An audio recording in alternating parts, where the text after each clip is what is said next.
I'm going to be talking about dead animals, because I live in the woodsy area, and there's dead animals everywhere. No one will clean them up. It's disgusting. Everywhere you look, there's dead pets, dead squirrels, dead raccoons. They're just laying there and decomposing. And it's pretty fascinating to watch at first. I mean, who doesn't like watching a colony of maggots swarming over a dead bird? I always thought that was really interesting, how a once living creature could be a home to other living creatures. That nature is just fascinating. I can't wait till I die and they bury me. I think it's going to be pretty cool being eaten by, like, roaches and worms. That's fascinating to me.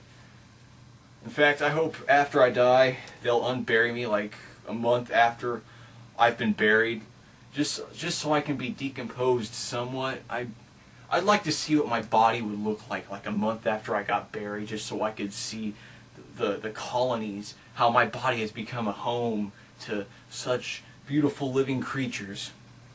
But that's not what this video is about.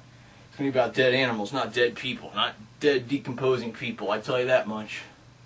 Now, dead animals are annoying because, like, dead squirrels are the worst. Squirrels are just bad in general, but dead squirrels in particular, because they're very adhesive. They'll stick to anything. Like, I was driving home from work the other day, and there was a dead squirrel laying in the middle of the road. I'm thinking, no big deal, I can go ahead and run over that.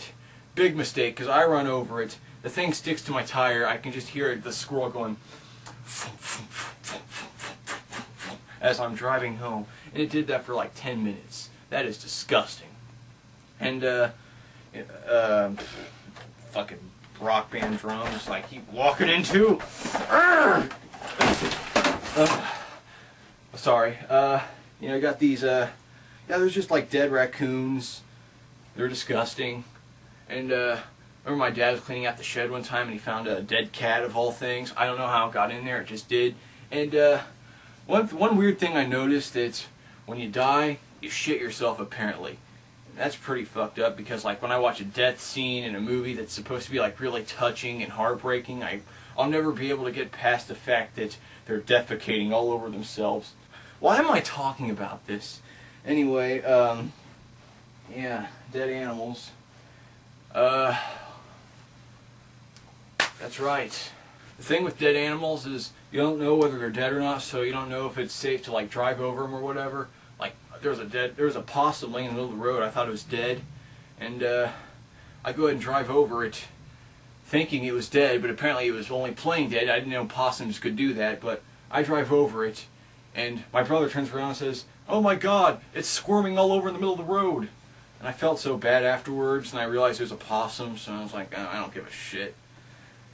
Yeah, but dead animals, man, they're taking over. I hate small animals, too, because they're usually the ones who end up dead first. Like, I remember when I was, like, 10 years old, my aunt's cat gave birth to a bunch of kittens, and you know, they had little kittens running all over the place. And I was just walking around, not knowing what I was doing. All of a sudden, I felt this strange crunching sensation underneath my foot. And it was a kitten. Oh my God, I'll never get over that. That was... And I remember my brother and I used to have these pet chameleons. They were really cool. They were like this big, and they would turn brown and green and brown. And we would have to feed it. They ate grasshoppers. I mean crickets. They ate crickets for survival.